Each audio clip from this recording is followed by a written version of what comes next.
Hello everyone, welcome to the Daily Current Affairs Shorts initiative by Prep IAS. In this initiative, we cover some topics that have recently been in the news and that are important for your UPSC prelims preparation. With that, let's start with today's topics. So these are the topics that we'll be covering today. So let's start with the first topic. The first topic is Pradhan Mantri Mudra Yojana. The Pradhan Mantri Mudra Yojana has completed 11 years, highlighting its role in supporting micro and small entrepreneurs. प्रधानमंत्री मुद्रा योजना ने complete कर लिए हैं 11 years, इसलिए हमारे लिए important हो जाता है ये देखना कि what is this scheme, what are the various categories under this scheme and what are its key components. So let's quickly take a look at this scheme. पहले तो स्कीम का एक ओवरव्यू देख लेते हैं. 2015 में स्कीम लॉन्च हुई थी और किस लिए लॉन्च हुई थी? तो फाइनेंशियल इंक्लूजन के लिए लॉन्च हुई थी. ऐसे सिटीजन का फाइनेंशियल इंक्लूजन जो आज तक बैंकिंग सिस्टम और फॉर्मल क्रेडिट सिस्टम से दूर रहे हैं. इस इनिशिएटिव का ऑब्जेक्टिव ये था कि इनको अब बैंकिंग सिस्टम और फॉर्मल जो हमारी इकोनॉमी है उसके एम्बिट में लेके आना है.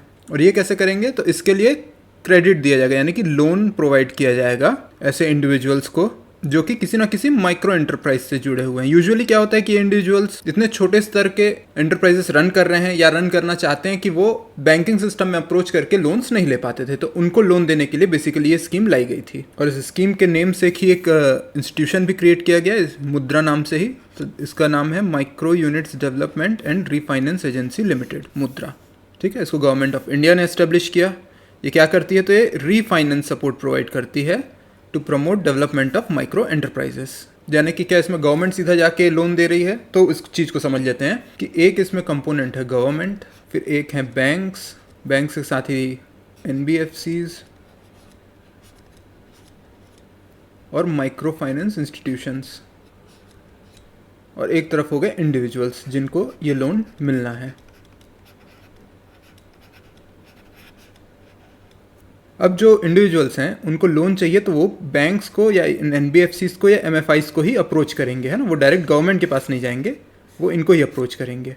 तो गवर्नमेंट का क्या रोल है? गवर्नमेंट इन बैंक्स को इंश्योर करती है कि अगर ये इंडिविजुअल्स रीपेमेंट नहीं कर रहे हैं, बैंक के लोन के अगेंस्ट उनको रीपेमेंट करना है, अगर वो रीपेमेंट नहीं कर पा रहे हैं तो गवर्नमेंट उनकी हेल्प करेगी कुछ पार्ट रीपे करने में. ठीक है, गवर्नमेंट गारंटी ले रही है यहाँ पे. लेकिन इस गारंटी का ये मतलब नहीं है कि बैंक 100% गवर्नमेंट से ही ले पाएंगे अगर डिफॉल्ट होता है उस केस में. यहाँ पे इसका मतलब है कि गवर्नमेंट है वो लोन का कुछ % ही इंश्योर करके रखी है, वो बैंक वापस पे करेगी, बाकी लॉस बैंक को उठाना पड़ेगा. तो बैंक क्यों मानेंगे ऐसे इनिशिएटिव के लिए? क्योंकि देखिए यहाँ पे एक रिस्क तो बना हुआ है कि हो सकता है इंडिविजुअल्स पे ही ना करे बैंक को वापस. ठीक है, वो अपने लोन पे डिफॉल्ट कर जाए या वो NPA हो जाए जो भी उनका लोन अकाउंट है. पर ये रिस्क हमको उठाना पड़ेगा क्योंकि हम लोगों को बहुत बड़ी एक पॉपुलेशन है जो अभी बैंकिंग से जुड़ी नहीं है या इनफॉर्मल इकोनॉमी में है, जो लोकल मनी लेंडर से पैसे लेके उनके डेट ट्रैप में फंस जाती है. उनको इस डेट ट्रैप से निकालने के लिए या ऐसे किसी भी सिचुएशन से बचाने के लिए थोड़ा सा रिस्क गवर्नमेंट लेना चाह रही है और ये मुद्रा योजना के अंडर कर रही है. और इसमें ऑब्जर्व भी किया गया है कि वो वाकई अपना खुद का बिजनेस खड़ा कर रहे हैं और अच्छा परफॉर्म कर रहे हैं. इसके कारण जो कुछ डिफॉल्टर्स हैं उनके जो लॉस बैंक उठाना पड़ रहा है वो ये जो नए बिजनेसमैन हैं और जो एंटरप्रेन्योर्स हैं ये कवर करके दे रहे हैं बैंक को, इसलिए बैंक को भी इसमें कोई लॉस नहीं हो रहा है. ठीक है, तो ये तो इसका प्रोसेस था. अब इसमें किसको लोन दिया जा रहा है, कौन एलिजिबल है? तो कोई भी इंडियन सिटीजन जिसके पास अपना एक कोई बिजनेस प्रपोजल है वो आके इसके लिए बेनिफिट्स ले सकता है, अपने प्रपोजल को बैंक के सामने रख के. और जो बैंक्स हैं वो इनको कैसा कोलेटरल फ्री लोन देंगे. ठीक है, बदले में उनको कुछ भी यहाँ पे गिरवी नहीं रखना पड़ेगा, कोलेटरल फ्री लोन दिया जाएगा क्योंकि गारंटी गवर्नमेंट ले रही है. और इस क्रेडिट से और जो मनी इंजेक्ट हो रहा है उससे गवर्नमेंट होप कर रही है कि जो non farm income generating activities हैं वो बढ़ेंगी. यानी कि एग्रीकल्चर के अलावा जो दूसरी एक्टिविटीज़ हैं, एग्रीकल्चर से अलाइड एक्टिविटीज़ हों चाहे, या फिर बिजनेस एक्टिविटीज़ हों या फिर सर्विसेज हों, ऐसे जितने भी दूसरी एक्टिविटीज़ हैं अब वो इससे ज़्यादा बढ़ेंगी क्योंकि ये एग्रीकल्चरल लोन्स नहीं होते हैं ना. उनके अलावा जो बिजनेस प्रपोजल्स वाले हैं या फिर आप अलाइड एग्रीकल्चरल एक्टिविटीज़ के लिए लोन लेना चाहते हैं तो वैसे लोन्स यहाँ पे दिए जाते हैं. इसको और डिटेल में हम लोग देख लेते हैं. पहले तो लोन की कैटेगरीज देख लेते हैं क्योंकि ये सीधा सीधा क्वेश्चन आ जाएगा आपके प्रीलिम्स एग्जाम में, तो कैटेगरीज याद रख लीजिए. पहली कैटेगरी हो गई शिशु, जो सबसे छोटी लोन की कैटेगरी है. यहाँ पे अप टू 50,000 लोन दिया जाता है. और इसको यूजुअली कौन अवेल करते हैं? जो बिल्कुल नए स्टार्टअप्स हैं या फिर बहुत अर्ली स्टेज में है कोई बिजनेस, वो लोग इस कैटेगरी के तहत लोन लेते हैं. फिर सेकंड कैटेगरी है किशोर. किशोर में आ जाते हैं 50,000 से 5 लाख कैटेगरी वाले, और ये यूजुअली जो थोड़े ग्रोइंग एंटरप्राइजेस हैं वो इसको अवेल करते हैं. थर्ड आ जाते हैं तरुण में. तरुण में 5 लाख से लेकर 10 लाख तक का लोन दिया जाता है। और सबसे नई कैटेगरी जो गवर्नमेंट ने रिसेंटली ऐड की थी वो है तरुण प्लस। इसमें अब लिमिट बढ़ के कर दी गई है 10 लाख टू 20 लाख। और ये यूजुअली मैच्योर एंटरप्राइजेस लेती हैं जिनको अब अपना बिजनेस को बहुत स्केल अप करना है, यानी कि स्टार्ट हुए थे माइक्रो एंटरप्राइज के रूप में और अब ये ग्रो कर करके इतना सक्सेसफुल हो गए हैं कि अब ये और इसको स्केल अप करने जा रहे हैं। ठीक है, तो ये 4 कैटेगरीज हैं, फिर से एक बार देख लीजिएगा, शिशु, किशोर, तरुण एंड तरुण प्लस। अब देख लेते हैं इसके फीचर्स। तो इसमें जो लोन दिए जाते हैं वो लॉन्ग टर्म लोन्स भी होते हैं और शॉर्ट टर्म लोन्स भी होते हैं। शॉर्ट टर्म यानी कि बिल्कुल day to day business activities को अगर आपको कंटिन्यू रखने के लिए आपको अचानक से कुछ रिक्वायरमेंट आ गई तो वो भी इसके अंडर कवर किया जाता है। इसमें कौन कौन से सेक्टर शेयर होते हैं मैंने पहले ही बताया था, फिर से एक बार देख लीजिए, मैन्युफैक्चरिंग, ट्रेड, सर्विसेज और एलाइड एग्रीकल्चरल एक्टिविटीज़। और एलाइड एग्रीकल्चरल एक्टिविटीज़ यानी कि dairy, poultry, fisheries, bee keeping, ये सब। किन इंस्टीट्यूट्स के थ्रू ये लोन मिलता है? तो कमर्शियल बैंक्स हैं, रीजनल रूरल बैंक्स हैं, small finance banks, micro finance institutes और नॉन बैंकिंग फाइनेंशियल कंपनीज। और हम लोग क्या चाह रहे हैं कि जितने अभी इनफॉर्मल सेक्टर में हमारे सिटीजन्स हैं वो धीरे धीरे फॉर्मल इकोनॉमी के एम्बिट में आते जाएंगे। राइट, तो इस टॉपिक से इतना ही था। आपको ये पता होना चाहिए कि लॉन्च कब हुई थी ये स्कीम, तो 2015 में लॉन्च हुई थी। कितनी कैटेगरीज हैं इसकी, तो 4 कैटेगरीज हैं, हमने देख लिया। कौन इसके बेनिफिशियरीज हो सकते हैं, तो इंडिया के हर सिटीजन इसका बेनिफिशियरी हो सकता है। और कौन से इंस्टीट्यूट्स हैं जो इसमें लोन प्रोवाइड करते हैं और किन सेक्टर्स को ये टारगेट करता है। Right, so that's all, let's come to the next topic. The second topic of the day is United Nations Security Council. Russia and China vetoed a UNSC resolution concerning the reopening of the Strait of Hormuz. तो United nation security council में एक resolution लाया गया था straight of Hormuz को reopen करवाने के लिए, लेकिन रशिया और चाइना ने इसमें वीटो कर दिया। अब जो ईरान यूएस इजराइल वॉर चल रही है, स्ट्रेट ऑफ हॉर्मुज है, इसके बारे में तो अब तक आप बहुत पढ़ चुके हैं, तो इसको हम लोग फिर से कवर नहीं करते। डायरेक्टली आ जाते हैं कि जो यूनाइटेड नेशन सिक्योरिटी काउंसिल है उसको देख लेते हैं, फिर उसके मेंबरशिप को समझ लेते हैं, उसके फंक्शंस क्या हैं ये देख लेते हैं, और वहाँ जो डिसीजन मेकिंग प्रोसेस है वो क्या होता है उसको भी समझ लेते हैं। तो let's start with what is UNSC. United nation security council ये कोर ऑर्गन है यूनाइटेड नेशंस का। 6 प्रिंसिपल ऑर्गन्स हैं यूनाइटेड नेशंस के। कौन से ये 6 इनको देख लेते हैं अभी। फर्स्ट है जो टॉपिक है उसी को ले लेते हैं, यूएनएससी। फिर सेकंड ले लेते हैं United Nations general assembly. Third हो जाएगी सेक्रेटेरिएट। फोर्थ है economic and social council. Fifth हो जाएगी international court of justice and last one is trusteeship council. ठीक है, तो ये हैं 6 प्रिंसिपल ऑर्गन्स। इनको आप याद रखिएगा, कभी भी जो आपके अदर एग्जाम्स है उनमें पूछा जा सकता है ना। आपको कंफ्यूज करने के लिए WHO, world bank, UNESCO, WTO, ऐसे बहुत सारी बॉडीज दी जा सकती हैं। आपको ये पता होना चाहिए कि 6 प्रिंसिपल ऑर्गन्स क्या हैं।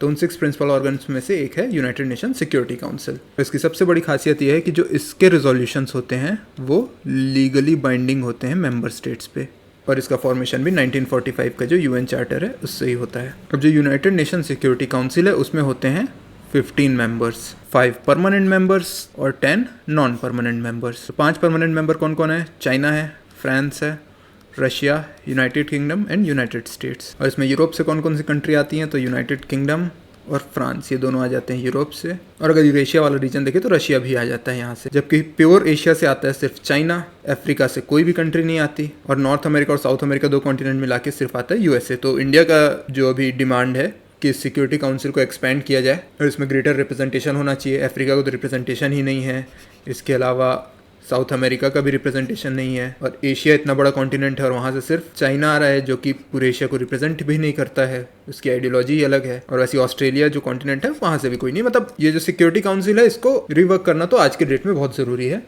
पर फिलहाल जो 5 परमानेंट मेंबर है वो आपको पता है, और इनकी जो सबसे इंपॉर्टेंट पावर है वो है इनकी वीटो पावर, है ना। यूनाइटेड नेशन सिक्योरिटी काउंसिल का कोई भी रेजोल्यूशन आता है उसमें अगर ये 5 परमानेंट मेंबर में से एक भी मेंबर वीटो कर देता है तो वो रेजोल्यूशन वहीं पे ब्लॉक हो जाता है ना, वहीं पे एंड हो जाता है वो रेजोल्यूशन।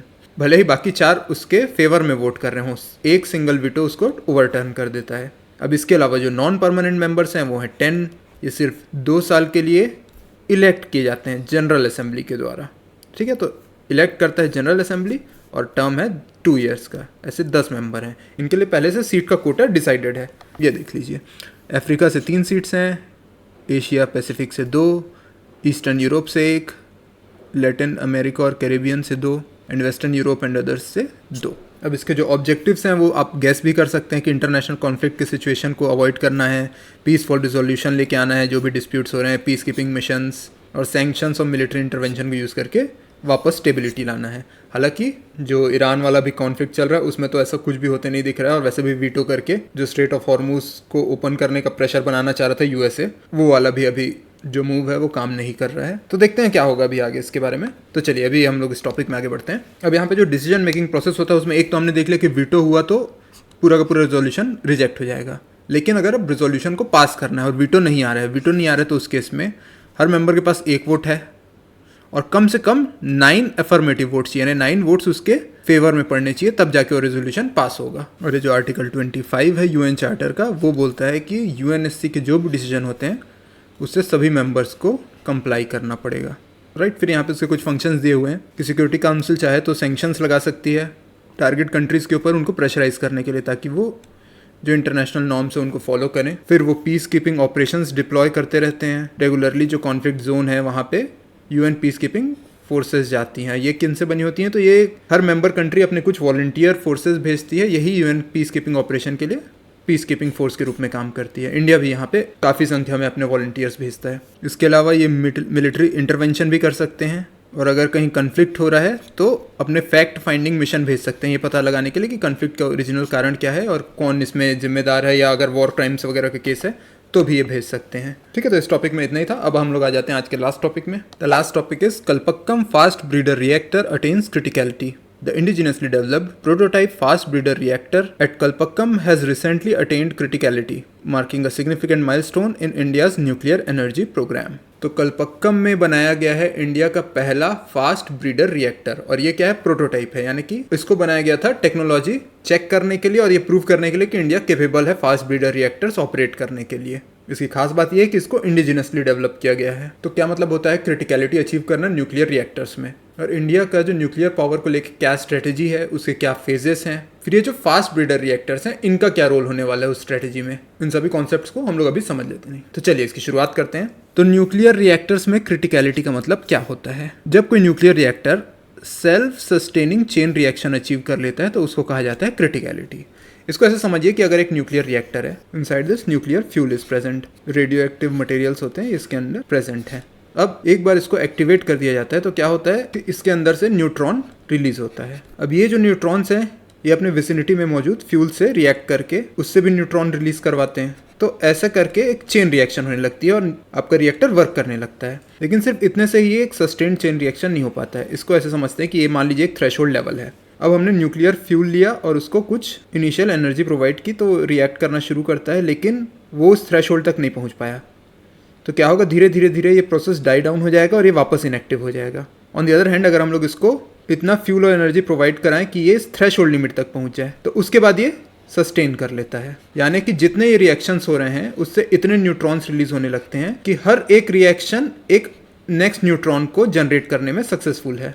इसके पहले क्या हो रहा था कि जरूरी नहीं है हर रिएक्शन से एक न्यूट्रॉन जनरेट हो रहा हो, अब हर रिएक्शन से एक न्यूट्रॉन जनरेट होने लग गया, इसके कारण ये सस्टेन करने लग गया, सेल्फ सस्टेनिंग एक प्रोसेस बन गया यहाँ पे, और अब ये एक चेन रिएक्शन शुरू हो गई है। और जैसे ये चेन रिएक्शन शुरू हो गई तो अब आपका न्यूक्लियर क्रिटिकल हो गया है, यानी कि अब ये एक्टिवेट हो गया है। हालांकि इसका ये मतलब नहीं है कि अब ये फुल कैपेसिटी में काम कर रहा है, क्योंकि अगर इसमें और इनपुट देंगे तो इसकी कैपेसिटी और बढ़ते जाएगी, ठीक है। लेकिन ये अभी एक जो मिनिमम लेवल चाहिए था उस मिनिमम लेवल को अचीव कर लिया है और क्रिटिकल हो गया है। यही जो टेक्नोलॉजी डेमोन्स्ट्रेशन किया गया है अभी हमारे इस न्यूज़ में बताया गया कि हमने क्रिटिकलिटी अचीव कर ली है, कहाँ पे, कल्पक्कम में। तो ये कॉन्सेप्ट जो हमने देखा ये तो हर टाइप के न्यूक्लियर रिएक्टर के लिए हुआ, पर जो न्यूज़ में हमने बात की थी वो किसकी बात की है, फास्ट ब्रीडर रिएक्टर की। तो इसको समझने के लिए हम लोग पहले इंडिया का न्यूक्लियर प्रोग्राम समझ लेते हैं। जो हमारा न्यूक्लियर प्रोग्राम है या न्यूक्लियर पावर स्ट्रेटेजी है, उसका जो बेसिक आइडिया है वो इसके अराउंड रिवॉल्व करता है कि इंडिया में है लिमिटेड यूरेनियम रिजर्व, हम लोगों को यूरेनियम इंपोर्ट करना पड़ता है, और ये यूरेनियम दोनों जगह यूज हो रहा है ना, हमारे सिविल प्रोग्राम्स में भी यूज होता है और हमारा जो मिलिट्री प्रोग्राम है उसके लिए भी यही यूरेनियम यूज होता है। हालांकि इसको बहुत एनरिच किया जाता है और ग्लोबली सिविल पर्पसेस के लिए ही यूरेनियम सप्लाई किया जाता है। पर अगर हमको हमारा न्यूक्लियर प्रोग्राम जो सिविल वाला हो या मिलिट्री वाला हो, दोनों को अगर हम लोग को सस्टेन करना है तो यूरेनियम रिजर्व चाहिए, वो हमारे यहाँ नहीं है, वो हमको करने पड़ते हैं इंपोर्ट। लेकिन इसके अपोजिट जो एक और हमारा रेडियो एक्टिव मटेरियल होता है थोरियम, वो हमारे पास बहुत एबंडेंट क्वांटिटी में है, क्योंकि ये कहाँ मिलता है, ये जो मोनाजाइट सैंड वाले हमारे कोस्टल एरियाज हैं वहाँ पे ये एबंडेंस में मिलता है। प्रॉब्लम ये है कि ये जो थोरियम मिलता है इसको हम डायरेक्टली न्यूक्लियर फ्यूल के रूप में यूज़ नहीं कर सकते हैं। इस कारण हम लोगों को जो यूरेनियम है जो कि न्यूक्लियर फ्यूल के रूप में यूज़ होता है वो इम्पोर्ट करना पड़ता है। तो इसको ही काउंटर करने के लिए हमने जो अपनी न्यूक्लियर पावर स्ट्रेटजी बनाई हुई है, तो इस स्ट्रेटजी में है 3 स्टेजेस। तीनों स्टेज हम लोग देखेंगे। फर्स्ट स्टेज तो है कि pressurised heavy water reactor use किए जाएंगे। सेकंड स्टेज है फास्ट ब्रीडर रिएक्टर्स यूज़ किए जाएंगे और थर्ड में है थोरियम बेस्ड रिएक्टर्स। फर्स्ट जो स्टेज है वो हमने अच्छे से अचीव कर लिया है, हमारे यहाँ बहुत सारे प्रेशराइज्ड हैवी वाटर रिएक्टर्स हैं। सेकंड स्टेज का पहला जो कल्पक्कम में हमने अभी देख लिया, क्रिटिकलिटी अचीव हो गई है। और थर्ड स्टेज अब इसके बाद हम लोग फ्यूचर में प्लान कर रहे हैं यहाँ तक पहुँचने के लिए। तो चलिए हर स्टेज को हम लोग थोड़ा सा डिटेल में देखते हैं। जो प्रेशराइज्ड हैवी वाटर रिएक्टर्स थे, जो स्टेज 1 था, वो क्या यूज़ करते हैं, नेचुरल यूरेनियम को यूज़ करते हैं एज अ फ्यूल और हैवी वाटर को यूज़ करते हैं एज अ कूलेंट। तो ये नेचुरल यूरेनियम को यूज़ करते हैं, इसका क्या फ़ायदा हुआ, क्योंकि जो आपके लाइट वाटर रिएक्टर्स थे जो कि नॉर्मल रिएक्टर्स होते हैं, उनमें क्या होता था कि जो फ्यूल है वो हमेशा हम लोग को चाहिए होता था एनरिच्ड यूरेनियम। यानी कि जो आप यूरेनियम इंपोर्ट कर रहे हैं या तो उसकी क्वालिटी आप खुद से बढ़ाइए या फिर एक अच्छी क्वालिटी का ही यूरेनियम आपको इंपोर्ट करना पड़ेगा, और ये बहुत ज़्यादा कॉस्टली हो जाता था। इसकी तुलना में जो प्रेशराइज्ड हैवी वाटर रिएक्टर्स हैं वो नेचुरल यूरेनियम को डायरेक्टली यूज़ कर लेते हैं, और इस कारण इंडिया के लिए बहुत ज़्यादा वायबल थे। तो इंडिया ने प्रेशराइज्ड हैवी वाटर रिएक्टर्स में ही इन्वेस्ट किया, और ये क्या यूज़ करते हैं, हैवी वाटर को यूज़ करते हैं ना, H2O की जगह D2O यूज़ करते हैं। अब ये जो हैवी वाटर रिएक्टर्स हैं, इनसे क्या प्रोड्यूस होता है, इनसे प्रोड्यूस होता है plutonium as a by product. और ये जो प्लूटोनियम है ये हम लोग के लिए बहुत इंपॉर्टेंट है सेकंड स्टेज के लिए, जो हमने देखा है फास्ट ब्रीडर रिएक्टर्स इस स्टेज के लिए ज़रूरी है। इसमें से निकला हुआ बाई प्रोडक्ट जो कि क्या है, प्लूटोनियम, राइट। तो इसका मतलब आप ये समझिए कि ऐसा नहीं है कि हम लोग स्टेज 2 में आ गए हैं तो अब स्टेज 1 को ख़त्म कर देंगे। स्टेज 1 उतना ही ज़रूरी है क्योंकि स्टेज 1 से निकला जो प्रोडक्ट है वो हमारे लिए फ्यूल बनेगा स्टेज 2 के लिए, और फिर वैसे ही हम देखेंगे स्टेज 2 से जो निकलेगा वो हमारे फ्यूल बनेगा स्टेज 3 के लिए, राइट। तो चलिए अब स्टेज 2 को देख लेते हैं। स्टेज 2 में क्या होता है कि जो यूरेनियम 238 है जो कि हमारा बेसिक न्यूक्लियर फ्यूल है, इसको यूज़ किया जाता है प्लूटोनियम बनाने के लिए, राइट। और कुछ प्लूटोनियम हम लोग को स्टेज 1 वाले से भी मिल रहा था। तो अब क्या करते हैं, जो इनिशियली ये जो फ्यूल है यूरेनियम 238, इसको यूज़ करके हम लोग एक्टिवेट करते हैं अपने प्लूटोनियम को, और इससे निकलने वाले जो न्यूट्रॉन है वो रिएक्ट करते हैं और यूरेनियम 233 फ्यूल बनाते हैं जो कि हमारा फाइनल एनर्जी प्रोड्यूसिंग फ्यूल है।